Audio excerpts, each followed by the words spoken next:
With the uncertainty of the Minnesota Vikings running back next season, Aaron Jones has that possibility of making another comeback for the Minnesota Vikings in a season where he played just for the second time a full year. But we also have the possibilities of a guy like Nick Chubb. What is the Vikings' plan going forward? We're going to be talking about every potential plan the Vikings have at running back next season, including the draft, including a guy is Nick Chubb, who has been linked to the Minnesota Vikings, as well as, of course, Aaron Jones here in this video. But before we get into it, we know that 91% of you guys watching right now are not subscribed to the channel. If you're looking for a spot to get all of your Minnesota Vikings news, you're in the right spot. Hit the sub button, join us here on the channel. We are covering everything Minnesota Vikings. But without any further ado, Griffen, let's get into this video because we need to talk about what the Vikings plan is going forward at running back. And we know the wide receivers are excellent on this team. Quarterback, we still have that bit of uncertainty, but especially if J.J. McCarthy is coming into this lineup, the running back is something that we need to have figured out ASAP. And starting this one off, looking at Aaron Jones, who amassed 1,546 yards from scrimmage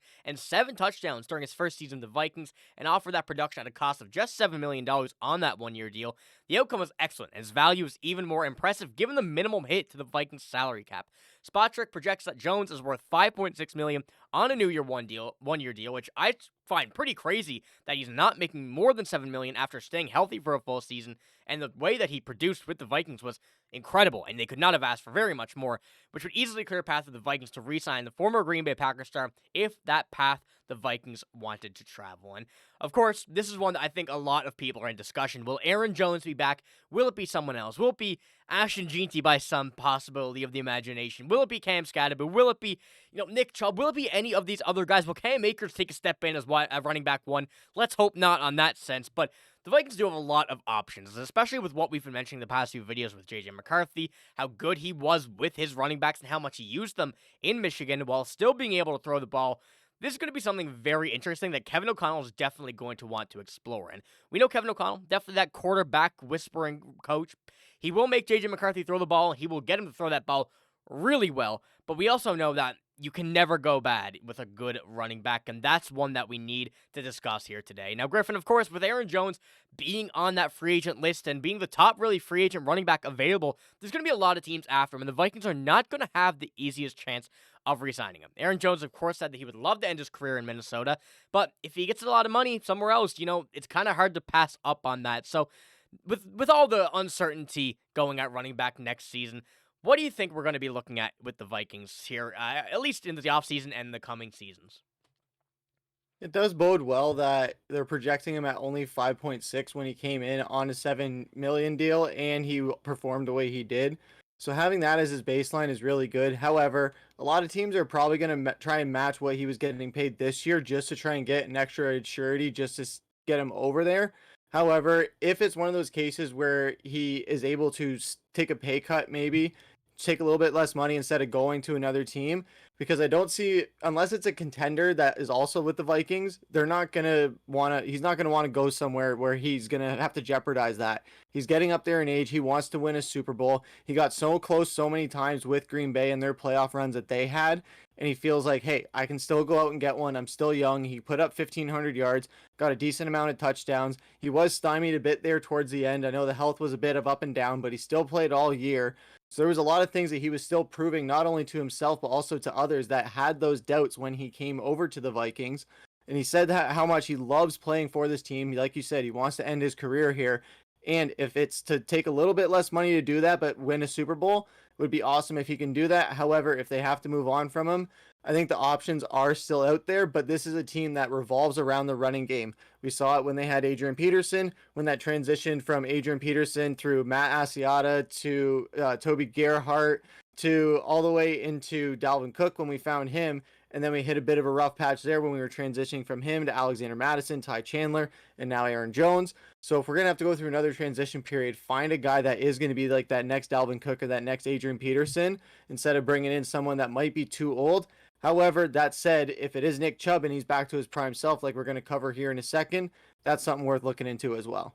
Yeah, the Vikings have had some really good running backs over the past few years, and I wouldn't call them superstars, but the team has made them look a lot better than they have been. And not saying they've been bad, but the fact that the Vikings are able to do that with really just about anybody gives me hope. And what we've seen with Aaron Jones and all this kind of stuff, even though he is a bit older, 30 years old, still coming off, a few good seasons, although the injury kind of crisis, I guess people thought he was going through, still worked out to be very well for the Minnesota Vikings. And Aaron Jones, who turns 30 in December, who turned 30 in December, is liable to want more security than that after the type of season he has posted, both in terms of its total years and money guaranteed. And the Minnesota has projected a $64.4 million in salary cap as of Monday, January 20th, and can accommodate and rise for Jones in the front office's wishes. And with that money, that's not a whole lot. Let's be honest. We know that it's quite a bit, but the way that the Vikings are going to have to kind of spread this out from their defense, from the cornerback, to whether or not they're paying Sam Darnold, that's still a big question, to whether or not they want to start running back, to the rookie contracts, to everything. That money is going to be gone very, very quickly. So if Aaron Jones, by some means, does want more than what he made this year in $7 million, even though he's projected at 5.3, there's still going to be a lot of questions. And we know that running backs age a lot more than just the number. So there is that sense of what if as well. And like you said, Aaron Jones has been very, very good the past few seasons in receiving and rushing. Had, the second full season of his career last season. And with his averages and kind of what we've been seeing, his totals going from the previous seasons in Green Bay to this year, he really seems like he hasn't missed a beat. But we know the regression that running backs face at this age, at around, let's just say any age after 28, really can take a big toll. And with the injury history to Aaron Jones, although it wasn't prominent this season, it still will be there. And if you're paying Aaron Jones quite a bit of money, he gets injured, and then you're stuck with a backup running back for about a whole season, that's where the Vikings can run into some issues. But as we've mentioned, Nick Chubb, a guy who's still coming off an injury, just 1 year younger, 29 years old, and still has that what-if potential almost, and does not play like his age. The ACL tear, though, something that really is not great for him, could be a very, very sneaky contract if the price is right. And that's where this all matters. If the price is right for Nick Chubb, if teams are weary on him, the Vikings may take a gamble, but not really being a gamble if the price is good enough. And bear with me here for this moment, because it's a big problem. But Nick Chubb finished a 3-year, $36 million contract with the Browns this season. However, he guaranteed to a restructure in the final season that dropped his guarantee total just over $2 million following a season-ending injury early in 2023. Chubb returned midseason 2024 and played 8 games before suffering a broken foot in December that ended his year via the injury for the second consecutive time. As a result, Nick Chubb's production over the past 2 seasons has tanked. However, he was arguably the best running back in the NFL between 2019 and 2022, averaging north of 1,300 rushing yards per campaign. So we know Nick Chubb certainly has that potential still, and even though he hasn't played too much over the past few seasons, he still is very, very good when healthy. He hasn't taken these big hits, but the injuries for him have been a certain concern for many other people. So, Griffen, what do you think about Nick Chubb? I know that we've kind of discussed this not in the videos. He could be a pretty good option, but it would really all depend as well on what the draft is going to look like for the Vikings and what they choose to do going forward with the younger running back and another veteran that could just kind of sit in the sidelines, watch, but also do about a 50-50 time.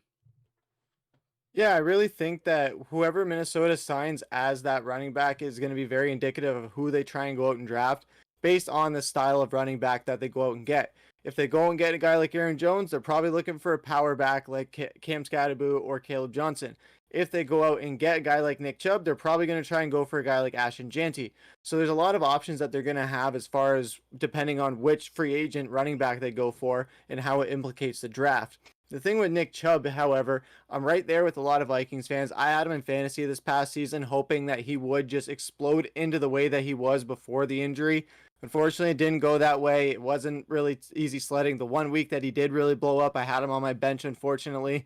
So he did kind of have a very disappointing season for a lot of people, and then having it end on a broken foot. So he is still injured as well. Hopefully, he's just ready to go and can be back at 100% next season. But like we said, before that injury, one of the best running backs in football, arguably the best. So when he's clicking, he is clicking. The problem is with Minnesota is that you need to go out and get a guy that you can rely on for 16 to 20 touches a game, maybe even more. We've seen how Detroit, no matter if Montgomery or Gibbs is there or not, Gibbs can get 20 touches a game and be fine without Montgomery. Montgomery, not so much. It's a bit harder for him to get those 20 touches. We saw the same thing with Aaron Jones this season where he wasn't really getting 20 touches a game. He was very in like the mid-teens or like low 10s. Whereas now, if you bring in a guy like Nick Chubb, you're probably going to have him bid on that kind of pitch count and away. Whereas if you go out and get Nick Chubb, then you get a younger rookie running back, they can be the power horse, and Nick Chubb can just be that knockout punch right at the goal line where he can just get it through and not going to have as many of those explosive long distance runs like we've seen him have in the past. Yeah, it will be a very big tell of what the draft is going to look like, and also where the free agency is. And although Nick Chubb is younger, I still almost favor Aaron Jones. But then when you look at that, and when I kind of put myself into that thought process, you look at a guy like Saquon, 2 years younger, torn his ACL, but look what he did this season. There's always that incredible potential. It's just you never really know about with a running back, which scares me, but also makes me super excited to see whatever running back they do end up signing. And depending on who they draft in the draft, it will be also another very good guy to kind of just pair along with whoever they end up getting. So there's going to be a conversation for a later date, Griffen, and we're going to be touching on this quite a bit until the draft does come, because I do think that this is one of the Minnesota Vikings' biggest holes right now. The offensive line, you could say that as well, and a few pieces on defense, especially the secondary, with the uncertainty of Harrison Smith, all the corners being in a free agency, but this is another big one because we know that this game, and the Vikings game, especially with J.J. McCarthy this season, will rely on the running back quite a bit. So let us know what you think in the comments below. Do you guys have any names that we didn't mention in this video that you think could be signed by the Minnesota Vikings, and who do you favor in the draft? There's a lot of options I think the Vikings could try and sneak their way into, so I'm very excited to see how it plays out. But that's all we got for this video. If you did enjoy, give it a like, hit the sub button as well. We're signing out. Thank you for watching. Hope you have a great day. See you later.